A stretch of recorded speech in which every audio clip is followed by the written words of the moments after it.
Hello to everybody. I'll give you a couple transactional things really quick. Number one, Richie James will be moving from the COVID list back to the active NFI. With his hand and thumb injury. A corresponding move, DJ Reed will be moved to the reserve NFI. Effectively ending his season. That's a tough one for us. The earliest we might have had DJ back was early November, but it's a 4 to 6 month injury. And so it's been an active conversation Kyle and myself and the medical folks have been having. Ultimately, too difficult to keep a roster spot for something that may go into December. So we made that. Don't know if it will hit the wire today or not, but it's looking like Sean Poindexter and Kentavious Street are going to be activated off the PUP.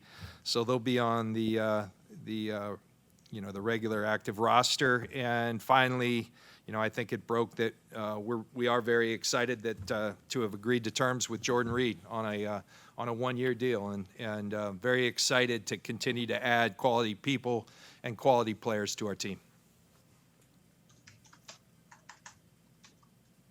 That it? Are you done? Yeah, go ahead, Cam. Okay, good. All right, well, thanks, guys. John, nobody's opted out yet from your team, or has anybody expressed concerns from that point of view? Then I have a follow-up question for Kyle. I have not had a conversation with any of our players. We've talked a lot. We always feel like communication with our players is the best opportunity for success in every situation. But none of our players have intimated that that is an option that they're going to be exercising, I guess. Right, the opt-out. And then Kyle, just in terms of how are practices going to be run differently amid all the COVID protocol you put in place, and are those starting this week and just in the walkthrough format? Everything in the building, how we meet, everything that we do is completely different. Starting with the county's rules, and then going to our league's protocols. And it was kind of hard to imagine until I got in here, and you get to see how everything's spaced out. We used to have our team meetings in this room we're in right now during training camp where we could fit 100 people in, and now this room's the DB room because the max we can get in with the rules and 6 feet and everything, I think in here is 30. So to go from 100 rooms to 30 changes everything. We fortunately are able to use the stadium and stuff, so we can still have a 90-person room. I had my first team meeting this morning where I got the whole team. It's kind of a far walk. It's farther than we're used to. It's on the, what is that called? United Club. The United Club. So hopefully we don't go up there too much. So I might change a little bit of that because it's a far walk. But we're going to do this we're going to always do our meetings and everything like this entire year. But we won't be outside actually practicing football against each other. I want to say our first day, I think, is the 15th, going against each other. Once you do that, we'll be playing football. So going through all these protocols and doing everything, it's really to make sure that you have a right to go outside and go play football against each other, because I think we all know once we play that sport, social distancing during that is a little bit impossible. But if we do it the right way here, we got 10 days before we start to do it, and then we get into it, then you'll get the right to go out there and practice with us. Hey, John and Kyle, this is Matt. You both signed contract extensions here this offseason. Kyle, can you address what it means to you to get that kind of security after 3 years, and the fact that John was signed as well? And then John, when you answer, I would like you to address the comment you made on the radio last week that you don't consider yourself a lifer, what exactly that meant. So Kyle first. I wish I could answer that for you. Well, none of us are lifers. We don't want to do it till we're 80, So, but anyways, no, that was the ultimate goal coming here, to establish what we feel is going to be a consistent winning team, to do things the right way. And when we started this, none of us really knew each other. John and I did from a distance. He had interviewed me before games, and I worked in a building that he had left 2 weeks prior, so we had some mutual friends. And then Jed, we just met on our interview. So we kind of hit it off right away in terms of the interview process and how we all felt. We felt that through right away at the beginning, even going through those tough times. But the whole goal wasn't just for us to come here for just one run. We wanted to establish something that we felt we could be a consistent winner. And for us here to be here for 3 years together, get on the same page in every facet to where we felt great about, the personalities we were working with before we got here. And it's only gotten so much stronger since. And we all know the standard that we have here. We're all on the same page, and we all know each other so much better now.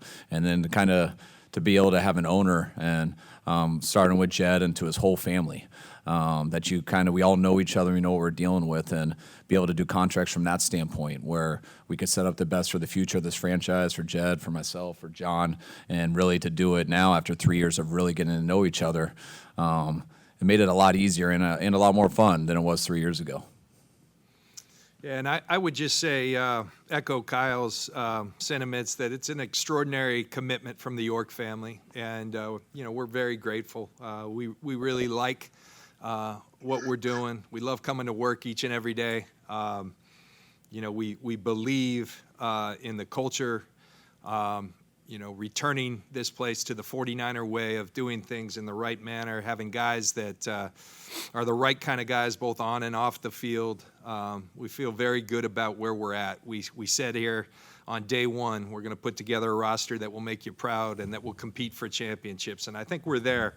You have to go earn it each and every year. But I know I speak for Kyle and our families. We're incredibly grateful for the commitment that they've shown.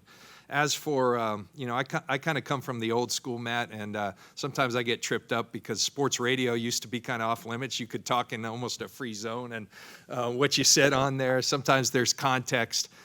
In terms of not being a lifer, I think I was just, commenting. I don't know really how long I'll do this for. I'll do it for the next 5 years.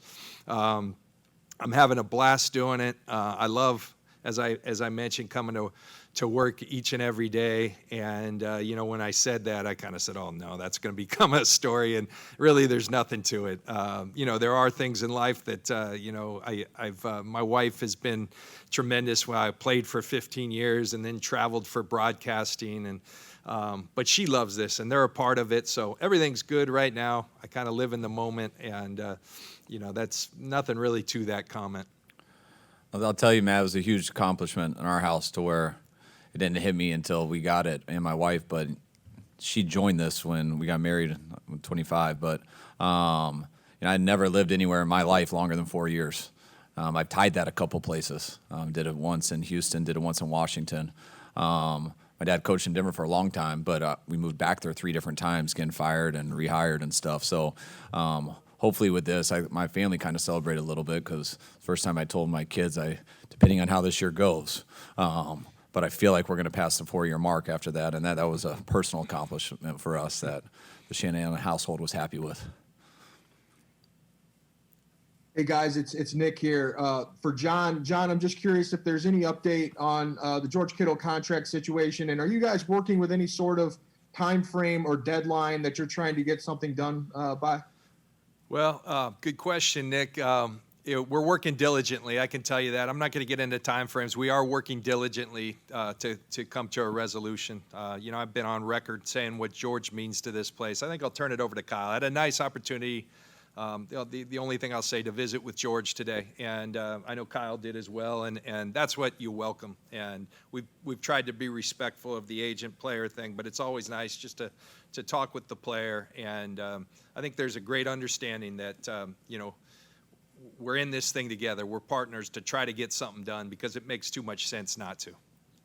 Yeah, I couldn't agree more. I think we don't have to say how important George is to us, and not only as being the best tight end to me in the league, but also the type of person he is. So we're doing everything we can to get that done. I do feel good about it. It was great to see George today for the first time. I know you opened camp on the 28th, but all the COVID testing and stuff, today was actually the first day that we were able to see all the vets and everybody. So it's always hard when you're away from people from a little bit, but be able to sit down and reconnect with people that you know real well and stuff. It was great to see George again today, and no one's changed.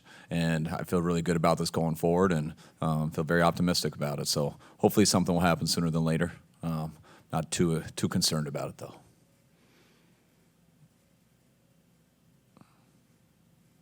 Who's up next?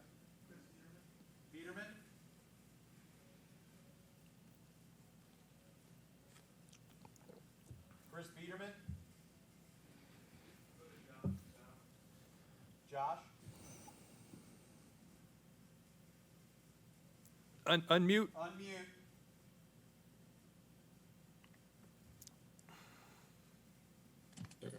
Kyle, you were pretty excited when last winter you found out that Robert was going to be on staff again this year. How crucial is it to have, especially with this kind of offseason, this limited practice, to have almost your whole coaching staff back and so many of your core players back this year?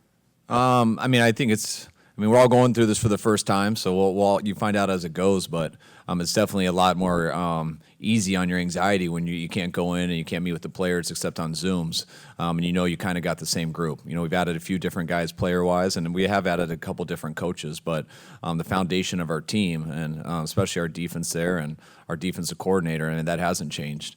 And I do think that helps a lot, especially where we left off. But we got a lot to do to get back to a lot of things. And it's nice when the players come in, it's the first time we can meet with them in person, and they're not having to spend a couple weeks getting a feel for a new coordinator or a new scheme or anything like that.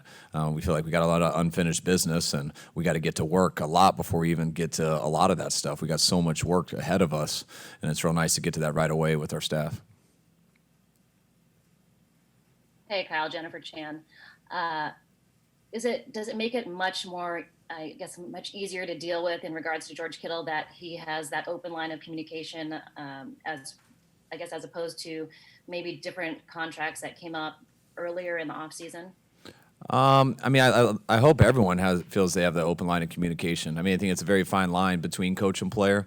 I've never met a coach who doesn't want all their players to just get paid as much as they can. You don't. But there also is the problem, and the awkward part of our profession is there is a salary cap and things. So you do have to balance all that stuff out. Every coach wants a player to get paid, but it's hard to pay every single player when you have a salary cap. So those are the things you really got to think about, and that's why it's so important to have such a good team and people, and that's why it's important for players to have agents too at times, because they work for the players, and you can get a lot of stuff done through that, which I think everyone's got to negotiate in every business, whether it's buying a house or whether it's you guys with your bosses, and that's not always the easiest thing, and there's no difference in football. But when you do have a relationship with people and they do know you, I think, as more than just a coach, or I know them as more than just a player, it's a lot easier to have dialogue. A player can never think they're just going to come into my office, I'm going to tell them what they want to hear. But I do feel I have been around the business for a while, and I do think I understand the business pretty well, and I think the players respect how honest I am with them. So when they do want advice or they want to understand a situation, I do think I can always help give them a perspective. When if you don't have someone like that, it's very tough because not everyone knows the big picture, and that's why it does get tough with people. But you got to. It's not just the relationship with the coach and the player. It's how the agent and talking with John, talking with Prague throughout the whole process, how that goes. And like I just said, whether it's houses, whether it's your guys' jobs, that stuff is always hard. But any time that you do have a relationship with people and you can communicate, to me it makes it so much easier. And I would hate to not have that because I don't know how I would be able to handle it without those relationships. Hey guys, this is Chris Biederman with the Sacramento Bee. Starting with John, what's the health status of Jordan Reed, particularly after missing last year because of the head injuries? And for Kyle, how exactly do you imagine him fitting into the offense? Because it was reported throughout the offseason that you guys were interested in finding a number 2 tight end. Well, Chris, on the health, it's well documented. He's had, multiple concussions prior, and so there's always in situations like this, there's a reason a guy like Jordan Reed's out there, right? So there is some risk reward. We got to a point where we felt the risk that we're taking on, was worth it with the potential reward, and that's where we're at. I'll let Kyle speak as to how we plan on utilizing Jordan. I think everyone's aware of Jordan's ability. When he's been healthy, he's played at an extremely high level, and he's been one of the best third down tight ends in the league when he's been healthy. I got to spend a year there with him, so I'm familiar with the person and the player. But when it comes to the tight ends, we'd always love to bring 6 tight ends to camp. And it's hard. Sometimes you bring 5, sometimes you bring 6. Depends on whether there's 2 fullbacks, 1 fullback. Then when you cut down to 80, it makes that a lot harder. So adding 6 is something that you're always asking for as a coach because you use them so much and you need depth. So that was something we were hoping for anyways. But then when it became the possibility of Jordan Reed, things change a little bit because now you're not just trying to add a number, you're adding a guy who, if he's healthy, everyone's seen how he's played in this league. So I'm really hoping Jordan can come in here. Just talking to him the last couple days to hear where he's at, to hear how he feels. I know he hasn't been on the field for a little bit. I know he's very hungry to get back out there. It was cool being able to talk to Trent Williams on Saturday. A little bit about Jordan, because Trent spent a lot of time there in Washington with him. I only got 1 year with him. And just to hear, I know he's hungry to come in and play football. He hasn't got to do much of that lately. And when you have a talented guy who's hungry to play football, it works out if they can stay healthy. And Jordan's had some bad luck over the years. I know he's ready to go. I hope he has some good luck here. And if he does, I think it's going to be a hell of a deal for the Niners and a really good deal for him also. Hi, this is David Lombardi. This question's for John. On the radio the other day, you mentioned that you guys were anticipating the cap probably rising to 215, 220 million. Obviously, that's really cratered over the past few weeks. I'm wondering how what was different about this offseason as far as having to manage, a budget of a championship contending team when you didn't even know what the cap was going to be. And I guess you still don't know right now. How has that impacted, the day-to-day of projecting contracts and all this such? Yeah, it's an interesting question, and one we've been, I think everybody in the league has been trying to wrap their arms around. I think everybody in this league, all you crave is certainty in terms of wanting to know the rules. What are we dealing with? And so it's been interesting in that I think we all knew the potential that things could change dramatically, and right down to the deal, that the owners and the PA came to. Even then we were still waiting for specifics, and we still don't know those. So, is it going to be a challenge? Absolutely. For us, I think, the biggest challenge is we were set up with a really good roster, but we had set it up such that we really felt it was sustainable. I think it's still sustainable. We're going to have to get creative, though, and we got to figure some things out. So, you weigh that along with everything else that this offseason brought in terms of these new protocols and everything, but it has left for a lot more uncertainty than you're used to in this league, and that's been difficult. I guess if there's any good news, it's that everybody else wasn't immune to that same uncertainty. We're all playing from the same rules, and are certain teams better positioned to stomach that? Probably, but we'll figure it out. We're confident that we will. Hey, it's Tracy Sandler. This is for Kyle. In meeting with the players, say for the first time, what is the general mood? Is there any trepidation around all of the new protocols with COVID-19? Is it taking away at all from the excitement of getting started with the season? There's more to think about than usual. Usually we've had 30 days off and we're coming here and there's only one thing you can think about, and it's the only thing you should be thinking about at the time, and that's football. That's been the challenge for starting with me personally.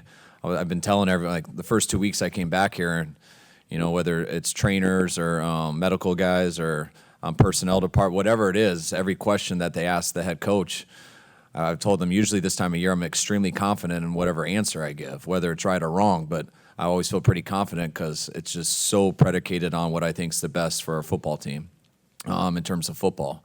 And it's just been a little different these last 2 weeks because that's how I usually think, but there's kind of this other thing that's new sitting there that, but football doesn't matter if you don't handle COVID right.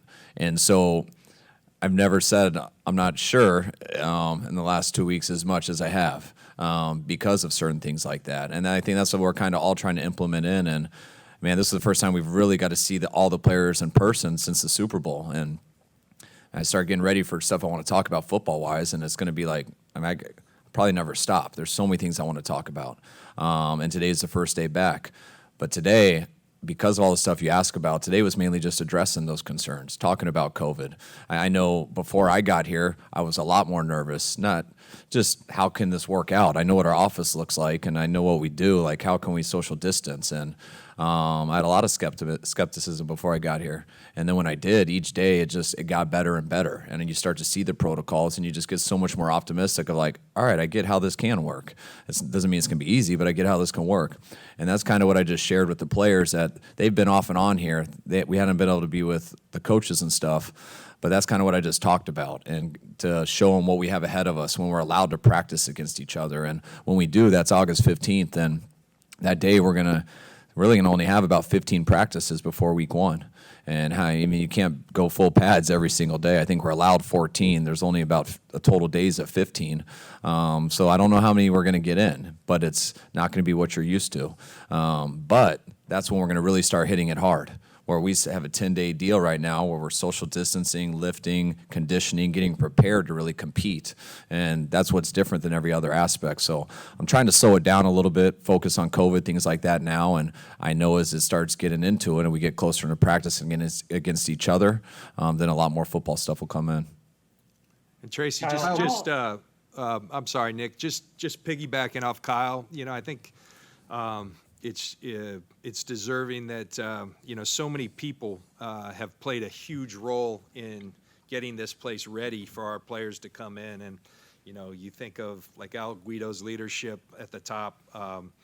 Ben Peterson has been tremendous coming up, taking the protocols that the league and PA jointly agreed upon, but then you have to implement them.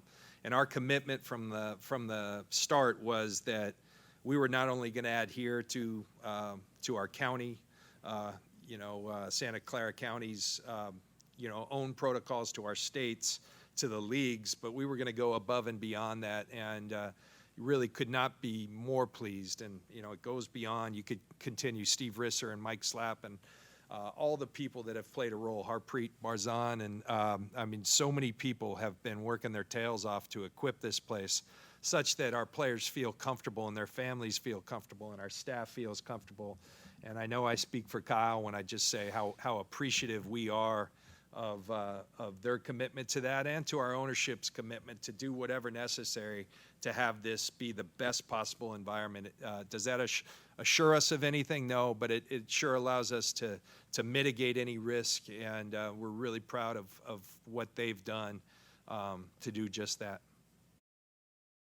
Kyle, it's Nick again. I want to follow up on what you were just talking about a little bit.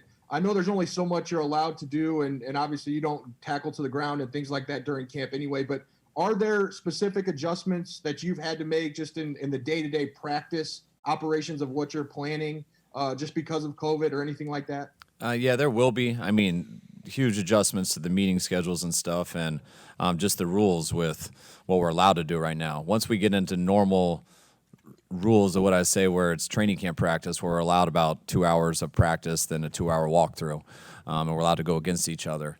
To me, then after that, the main thing that's changed is how you deal with it when people get COVID. But then our first thing is going to be how you set up a camp without preseason games. And, this is all of our first times. College go through it a lot. But I also remember being in college, and I remember the teams we used to open up with. So some of those were somewhat preseason games. I know not all of them are like that. But I've always kind of been excited for that as a coach. When you have 90 guys and you know how important practice is and things, and you got these 4 random preseason games thrown in, and the dates are all weird and stuff, and you got to travel to some of them. Sometimes they're East Coast, so you just never know. It's very hard to plan practice the right way, because sometimes a guy only goes 8 plays in a preseason game, but he doesn't practice before the game. And then the day of, he gets 8 plays, and the day after, you don't practice the day after a game. So you get all these awkward spots, and that's really cool scheduling it. For me personally, I don't have to worry about those at all. So I can balance out the reps and prepare people the right way. But on top of that, what do you miss? And the stuff that first hits me is, evaluating running backs to me would be a lot harder. I think a lot of things we've evaluated to me before the preseason games happen. That's why there's a lot that doesn't matter out there, but it's hard to know how good a guy's going to break tackles till you actually see guys try to tackle him. A punt returner, things like that. I think just over the last couple of days talking, those will be a little harder to evaluate. And we haven't decided exactly how we're going to do it, but we're going to have to see that if we can't make a decision. And so there will be certain things in practice to where there could possibly be tackling. I've never done tackling before. I've never planned on it. And I also don't think you have to have NFL players just tackle to get them ready to tackle. There's a certain way we practice that our guys know how to hit and play low and pop a guy without bringing him to the ground. Bringing guys to the ground, to me, is where guys get hurt, and you want to only do that on game day. But there might be certain drills and stuff you have to set up. There's going to be a few guys on this team where, gosh, it's neck and neck, and it's got to play out. And as a coaching staff, we're going to have to figure out how to put those guys in that position, which will be new for us. But I'm looking forward to doing it because that's what I think is kind of cool about this. Everyone has the same rules. It's our first time going through it. We got a plan. Everything's on the board and what we're going to do. But I'm not acting like that plan's not going to change. And we're going to be ready to adapt to anything. You have to with the COVID stuff. You never know when you're going to lose people. But the practice stuff's going to be fun, I think. Kyle, how has the coaching staff adapted? And when you look at your staff, do you guys have any coaches opted out, talked about it? And with the coaches that are older or have health issues, do you have to put in even more precautions to keep them safe? Yes, I mean I think that was my biggest concern before I got back in here. You just think back in June and stuff when we're talking about this stuff, and I mean, I don't know exactly the rules on everybody, but depending on what you watch and what you hear, I mean, you can get yourself pretty worried about anything. But then we have everyone get physicals and stuff, and we know who's at high risk, who's low risk, who's medium risk, and we share that with all those people.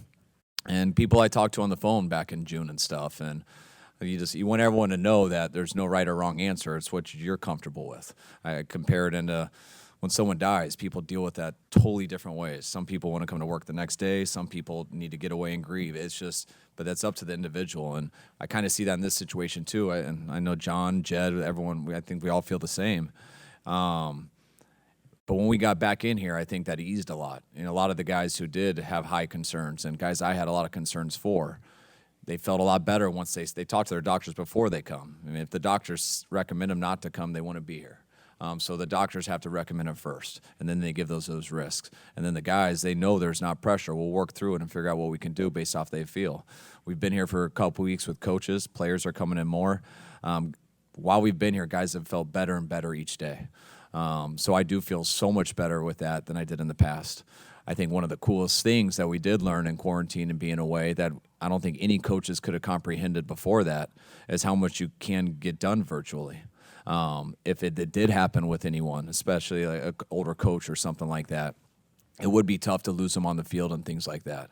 But we do have other guys who could pick up that slack for those 2 hours. The main thing is who's going to teach those guys throughout the year. And what we learned through Zoom meetings is you can get that done very well. And obviously we need the field stuff and everything, but it's possible. And before we got here, I had assumed not a lot, but all the guys who were in these boats would be doing it that way.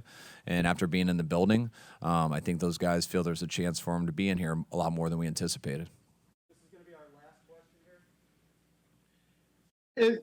here. This is Eric. Question is for John. John, obviously, has the potential for players in large numbers to be kneeling during the national anthem this year. I know in 2017 you clarified your comments and said your heart was really with those players that Wood chose to peacefully protest.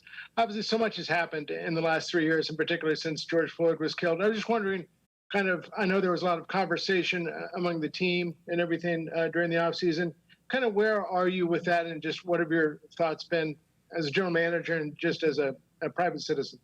Yeah, I think our thought as an organization, Eric, is that as always, I think our ownership has always been very clear that we respect the rights of our players to express themselves how they wish to do so, and really proud of our players and our staff, for that matter, for the way they've responded and put into action some of the things and their feelings, some of these discussions that we've had now, they've tried to share with our public, and I think we're really proud of them. So, that's the mindset of our organization, is that we're going to support what they choose to do. And, personally, that's the same thing. I think 2017 was a tremendous experience, just hearing everyone and not only what they're doing, but why they're choosing to do it and what that meant to them. And so I think it's incumbent upon us to make everyone feel comfortable, whatever they choose to do, that we'll be supportive of just that. So that's where I'm at.